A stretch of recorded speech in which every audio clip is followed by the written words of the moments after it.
Hey, what it is, guys? It's AK Rex here, and as promised, about a week ago, I believe, or so, I wanted to do a tutorial on how to paint the Alpha Legion Leviathan Dreadnought, and along the lines also show you how to do this Gravflux Bombard gun that it's got. So let's get right to it and let's check this out. So first we will jump into the main body of the Leviathan, of how to get that sort of blue-greenish, turquoise-ish color scheme, and I will give you the recipe, and we might even see on the web, on the actual cam, of how I was applying the strokes via the time lapse. And once we are done with that, and once I obviously explain all of these things relevant to that part of the video, we will move on to the Gravflux, where I will do exactly the same thing as I did with the torso, with just different set of colors, obviously. And a few minor teeny-weeny touches as well. Now, one other thing to also discuss here is, as you can see, I have applied a slight conversion to the model by giving it the studs on its left side of the torso and on its right kneecap. I thought it would give it a nicer look overall, since I wasn't confident about how to properly sculpt any additional pieces, like in a similar fashion of how the Contemptor was done, just to kind of make it work on this model. And I didn't want to ruin it, to be perfectly honest, and I decided not to risk it. And I just went with something a bit easier and maybe a little bit, less expressive in terms of as far as the Legion specifics go. But I went with something that's quite kind of, interesting and at the same time fits the theme and just really overall makes it stand out a tiny weeny bit more, than all of the other Leviathans that I have seen so far. I've seen some really nice other nice conversions done with extra parts, like for I believe it was Iron Warriors, with all the stripes and all of that stuff. That was pretty cool, and I can't remember where it was, but if you Google it, I'm pretty sure you can find it. But anyway, let's get to it and take it step by step, and we'll do a quick summary at the very end of it, just to highlight the main parts of it, and we should be good to go. So enjoy the video, and if you have any questions, please post them down below, whether you are on Facebook or on YouTube. Depends on how you're viewing the video. And if you want to see something else, please do let me know as well. And just to let you know, I am now accepting the commission work as well. So if you want your models painted, feel free to drop me a comment, and we'll, get to chat about it and agree on something, and we can work something out. So uh, just feel free to ask me anything if you have any like queries or questions, and I will find the most appropriate way to deal with it in due time. And in the meantime, enjoy the video and let's get started. So enough of blabbling, let's get the tutorial done. Enjoy yourselves, please, and stay tuned. Okay, as you can see, we take the airbrush, we put the first paint in, which is the Viridian in this case. So we're just giving it a very nice overall, thing coat. It's transparent paint, so we kind of have to be a bit gentle with it and make sure that we don't overdo it, so it doesn't cause any of these ripples that we really hate. And as you can see, it's already been coated before, and I use the Vallejo Silver to apply the base coat. And uh, as you can also tell, I'm trying to get as much of this area covered to make sure that the green also can stand out quite a bit on the final model. So it gives it a very nice kind of gradient-ish kind of shading effect a little bit. I mean, some people might think it's a bit flat, but that's only the way it might sometimes come out in a picture. But when you look at the real thing, depending on the angle, you can tell that it has that little bit of hint going on and playing around a little bit, which is exactly what we want. So for now, all we have to do is just take it nice and easy and just keep going until we get this nice color that stands out. It also helps you to build up a good layer so that it's quite solid, so metallic doesn't exactly shine through too much. And what we do next, shortly anyway, as the video progresses, I will show you there's basically the change of paint that we need to do. So first we finish off with this, and now we shake up the next paint, which is the royal blue from the same brand, Bombard, and we apply all the under bits that we haven't touched with the green yet, and we then blend it together and apply some of them on top of the green. So basically what happens is that you just use the multiple layer, and you gently, very smoothly, but bravely as well at the same time, just overlay them together and create this transition that we all very much want to see when we're painting Alpha Legion. There is a reason why they say that Alpha Legion is a particularly, tricky color to paint if you really want to achieve to the best, kind of quality. So the reason for that is because you're using quite a lot of different colors, and just to get the base coat kind of done before you can start working on all the detail painting on the model. You know what I mean? And as you can tell, I mean, obviously this is a time lapse and it's speeded up quite significantly. And as you can tell already, I'm quite, I'm taking my time there, trying to get all these little areas and giving it some brief breaks to dry up a little bit so I can build up a little bit more.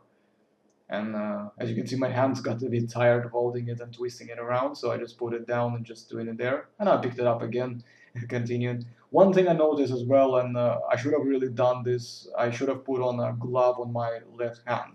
So please wear glove, because it may not always be comfortable, but make sure it's really securely enough so you can feel that you're holding the model nicely. The thing is, it's gonna save you some pain from having to wash off all that paint that I had to go through for a little bit when I came in, and some of my fingernails still has some paint stuck to it, and it only came off after a couple, like a day or so, and I had to really wash it like quite a lot. As you can see, I've run out of paint, so I just top it up. The main thing to understand is don't put too much paint in your airbrush pot. Just try to put a little bit, and if you run out, you can always top it up so that it doesn't come out as a waste. Because with some paint pots, when you use them, you can't really uh, put the excess anywhere. Like once you pour it, that's it. It's done. So it's like wasted. So you kind of want to make sure that you really don't miscalculate on that part. And as you can see, I'm occasionally spraying some other areas, so I'm just testing it.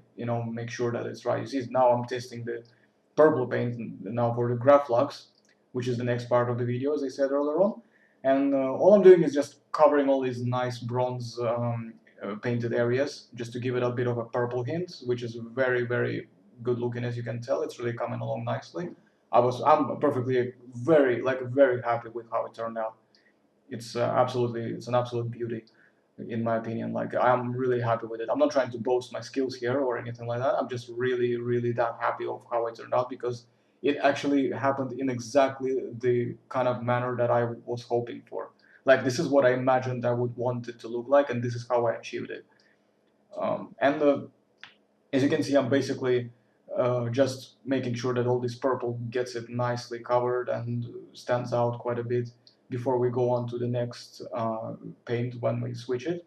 And shortly what we will do is we will pick up the white paint, test it a little bit as well before we start. Always test your paint. Yeah, you see it's running nicely, so all we do is now just applying the same, just one more quick test, and there we go. You're just covering some of these areas on top of the purple to give it a nice lighter white kind of hint. And just kind of take your time with it, go on and off. Don't kind of press it too hard so it doesn't overdo it. Just kind of give it time to dry a little bit to see if it comes through or not. You know what I'm saying? Like, be gentle, but be brave. It's like two things that are quite hard to balance, but at the same time, they give you exactly the right results. So next thing what we do is we pick up the purple paint one more time, and now we go over all of that white all over again. So you can see that now we have like a glowing sort of purple effect going on. And Since I magnetized the arm, I've conveniently placed that wrench over there just to kind of rest my hand a little bit if I want to put the model there to dry a little bit. Since it's time lapse, I took it on and off very quickly, so I didn't get to see it obviously sitting there for a while. But the point is that basically we just go over it with the same nice purple hint, and you can tell how nicely it's kind of coming along. Now we come back to the white again, doing the same thing. So it's like a multiple kind of layer highlight. It's just, I mean, that's one of the things why it's important to remember not to pour too much paint into your airbrush pot. That's exactly these kind of situations where this can be quite bad if you overdo it too much. So just give it some time. Make sure that you allow the models to, you know, dry. And as you can see now, I'm using this black paint, and I'm going to be carefully going over the tip of that Gravflux at such an angle that it doesn't get the insides. Because the Gravflux, luckily, the way the model is built, it provides you with a very nice kind of protection from it. So it kind of covers that area away, so you can basically avoid it from being, you know, accidentally sprayed on. You know, and you can then just gently do the tip to kind of show that it's kind of, you know, a little bit of burnt kind of effect. I mean, I don't even know if that's really accurate in terms of as far as Gravflux goes, or this whole glowing air, you know, thing, whether it's accurate or not. But I like to think that's how it works. Just because everything is accurate in Warhammer world. You know what I'm saying? Everything is accurate regardless. We don't care about that. We just go with the rule of cool. You know what I'm saying? So now that we are nearly finished, um, we're just basically showing you how it came out, and now you get to see the spin version of the model, you know, the turntable, and that's how it all turned out.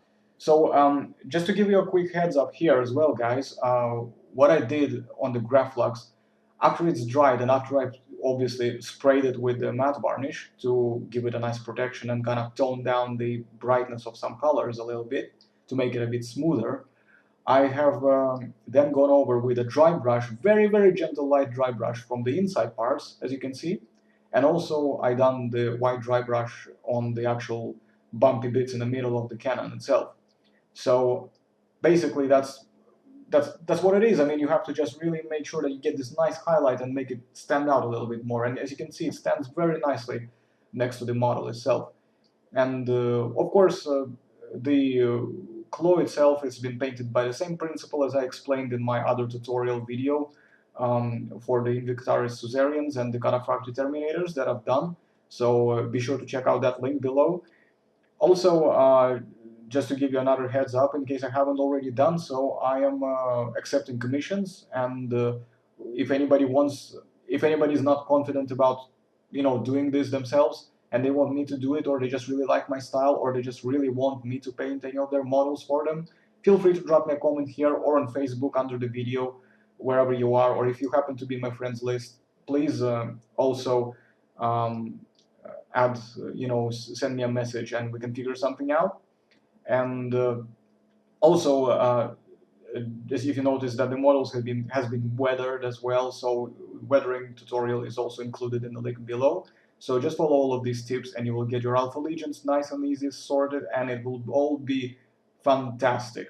Okay, so I'm hoping you enjoyed the video, and thanks very much for watching. I hope you guys like it, and be sure to smash that like button and subscribe and share this as well.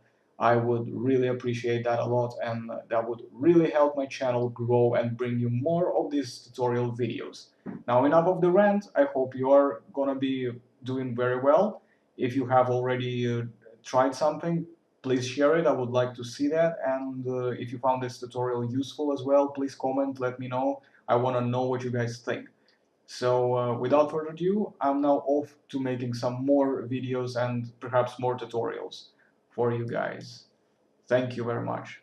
Take care now. Bye bye.